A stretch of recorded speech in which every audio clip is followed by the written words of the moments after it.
Bismillahirrahmanirrahim. Assalamualaikum warahmatullahi wabarakatuh. Pada kesempatan kali ini kita akan membahas secara singkat terkait tentang topik mekanika, terusus bagian terkait tentang bagaimana mendeskripsikan gerak suatu benda atau partikel dalam ranah koordinat Kartesian. Sebelum masuk ke pembahasan, kita akan merecall kembali beberapa definisi dasar terkait tentang sistem gerak. Yang pertama itu ada yang kita kenal sebagai posisi. Jadi, posisi itu merupakan jarak suatu benda relatif terhadap titik acuan tertentu. Misalkan, Ivan berdiri sejauh 3 meter dari pintu. Berdasarkan kalimat ini, maka kita bisa katakan bahwa Ivan itu posisinya berada 3 meter dari pintu, yang dimana lokasi dari pintu ini kita buat sebagai titik acuan. Selanjutnya, kapan suatu benda atau partikel dikatakan bergerak, yakni apabila mengalami perubahan posisi. Sekarang kita masuk terkait pembahasan singkat mengenai posisi. Misalkan kita memiliki suatu bidang dua dimensi, yakni ada sumbu X dan ada sumbu Y. Yang dimana di bidang XY ini kita letakkan suatu benda berwarna hijau yang letaknya itu sejauh R dari titik acuan O.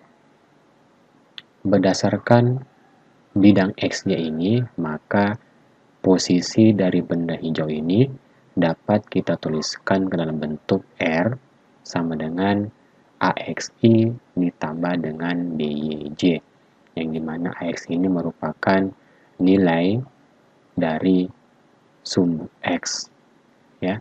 Sedangkan BY ini merupakan nilai bola-bola hijau ini relatif terhadap sumbu Y-nya. Kemudian apabila kita mengacu pada sistem koordinat Kartesian tinjauan 3 dimensi, maka kita memerlukan 3 buah sumbu koordinat, yakni ada sumbu X yang memiliki vektor satuan I, lalu ada sumbu Y yang memiliki vektor satuan J, dan sumbu Z yang memiliki vektor satuan K.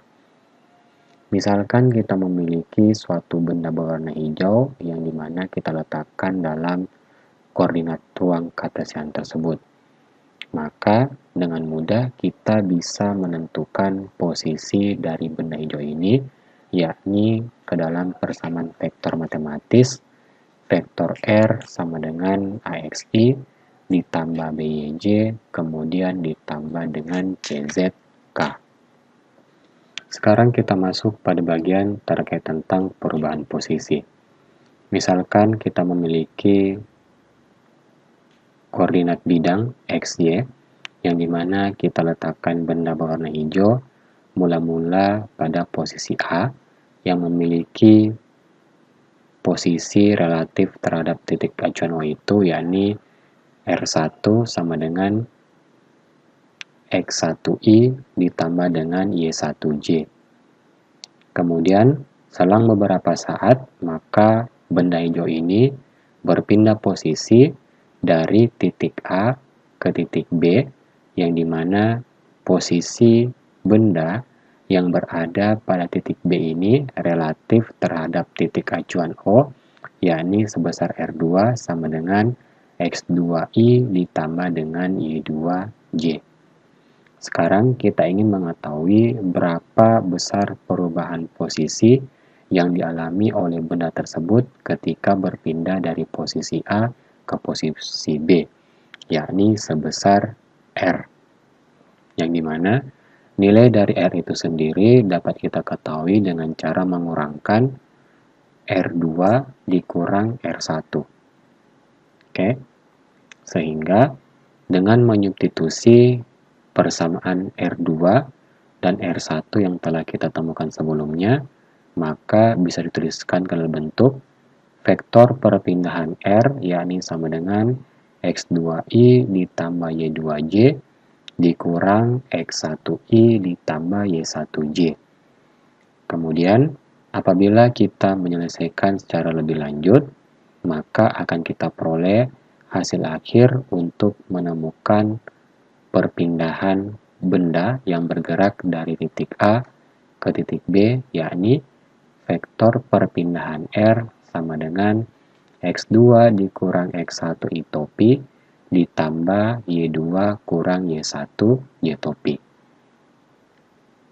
Kemudian, untuk kasus 3 dimensi, maka besar vektor perpindahan benda tersebut dapat kita tuliskan ke dalam bentuk persamaan vektor perpindahan R, yakni sama dengan X2 kurang X1I ditambah Y2 kurang Y1J dan ditambah Z2 dikurang Z1K. Setelah memahami terkait tentang posisi dan perpindahan dalam koordinat kartesian, maka selanjutnya kita masuk pada bagian bagaimana persamaan gerak benda yang berlaku pada sistem koordinat kartesian. Adapun persamaan gerak benda yang dimaksud ini kita bagi menjadi 3 bagian. Yang pertama itu persamaan posisi, yang kedua persamaan kecepatan, dan yang terakhir adalah persamaan percepatan. Untuk persamaan posisi, maka persamaan gerak benda dapat kita tuliskan ke dalam bentuk vektor posisi R sebagai fungsi dari waktu, yang menandakan bahwa posisi benda itu akan berubah-ubah seiring dengan berubahnya waktu. Dapat dituliskan ke dalam bentuk X TI ditambah Y TJ ditambah Z TK, yang dimana XT ini menyatakan bahwa posisi X-nya itu dia juga ikut berubah seiring dengan berubahnya waktu. Begitupun dengan nilai Y dan nilai Z. Jadi inilah yang dinamakan sebagai persamaan posisi benda dalam koordinat kartesian. Kemudian untuk menentukan persamaan kecepatannya, maka kita bisa menggunakan persamaan kecepatan yang telah kita temukan sebelumnya, yakni kecepatan sebagai fungsi waktu merupakan turunan pertama vektor posisi R terhadap waktu. Oleh karena kita telah menemukan persamaan posisi R-nya sebagai fungsi waktu, maka dengan mudah kita bisa menggunakan teorema turunan orde 1 untuk menemukan persamaan kecepatannya sebagai fungsi waktu. Alhasil kita peroleh persamaan vektor kecepatan V sebagai fungsi waktu, yakni dx dti ditambah dy dtj ditambah dz dtk.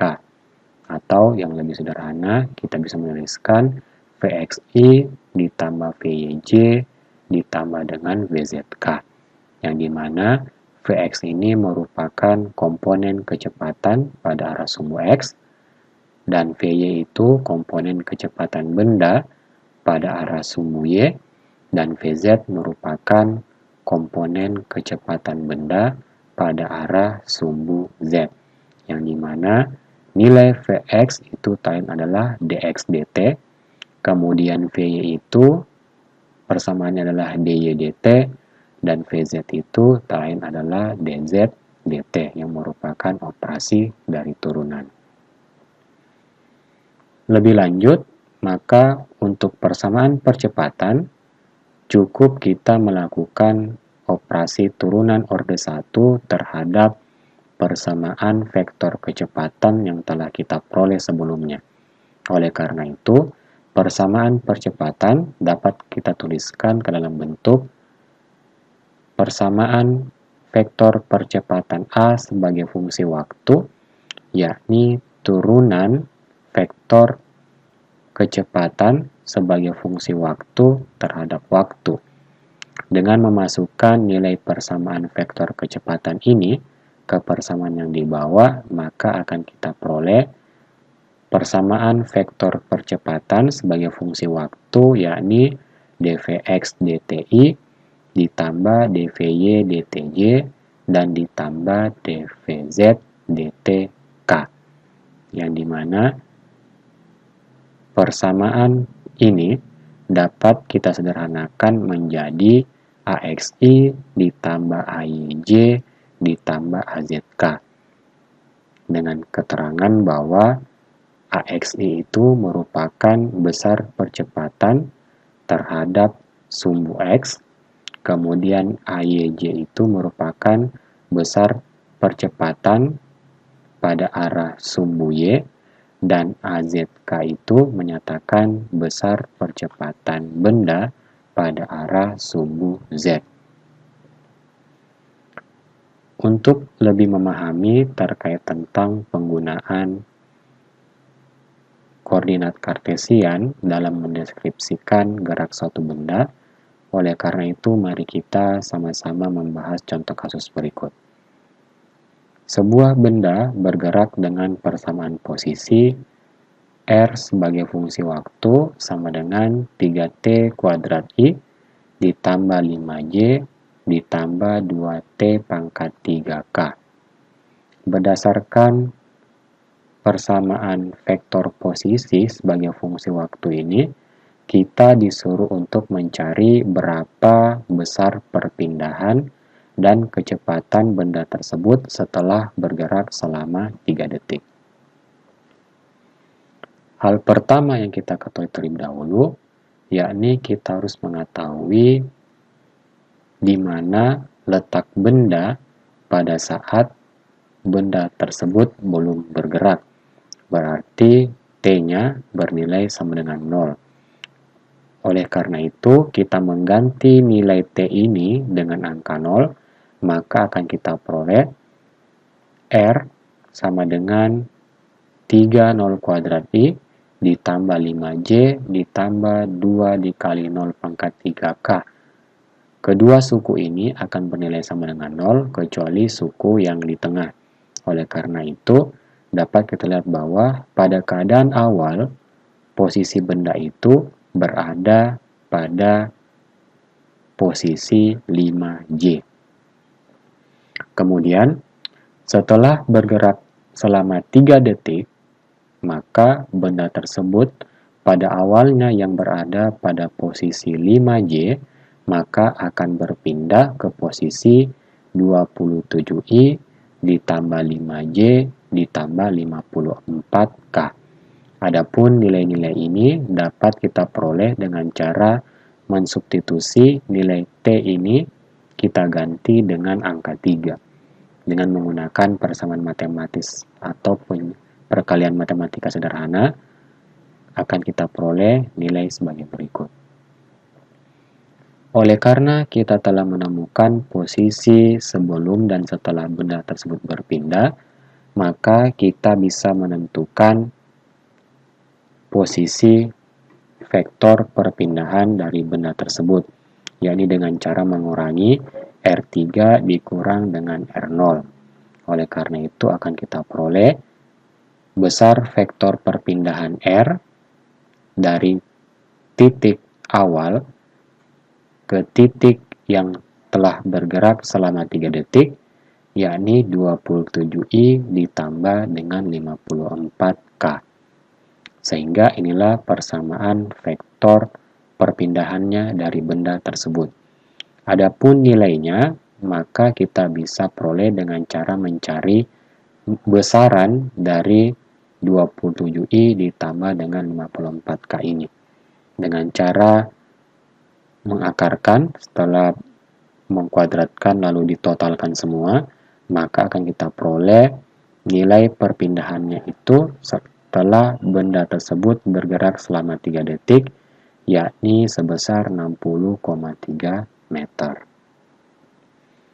Kemudian, untuk mencari nilai kecepatannya, maka terlebih dahulu kita harus mencari persamaan vektor kecepatan dari benda tersebut sebagai fungsi waktu. Seperti yang terlihat pada pembahasan sebelumnya bahwa untuk mencari persamaan kecepatannya, maka cukup kita melakukan operasi turunan dari persamaan posisi yang diketahui. Oleh sebab itu, kita peroleh persamaan kecepatan benda tersebut sebagai fungsi waktu, yakni Vt sama dengan 6Ti ditambah dengan 6T pangkat 2K. Nah, jadi persamaan kecepatan ini adalah persamaan kecepatan benda tersebut sebagai fungsi waktu. Yang ditanyakan itu adalah berapa besar kecepatan benda setelah bergerak selama 3 detik. Olehnya itu kita mengganti T-nya dengan angka 3, kemudian kita selesaikan, akan kita peroleh persamaan vektor kecepatannya pada waktu 3 detik, yakni sama dengan 18I ditambah dengan 54K. Untuk mencari berapa besar nilainya, maka kita harus mencari berapa besar dari persamaan ini dengan cara mengkuadratkan, lalu kita jumlahkan, setelah itu kita akarkan. Maka nanti akan kita peroleh besar kecepatannya itu setelah bergerak selama 3 detik, yakni sebesar 56,9 meter per sekon. Kalau begitu, sekian informasi singkat terkait bagaimana mendeskripsikan gerak suatu benda dengan menggunakan koordinat kartesian. Semoga bermanfaat. Sekian dari saya. Wabillahi taufiq wal hidayah. Wassalamualaikum warahmatullahi wabarakatuh.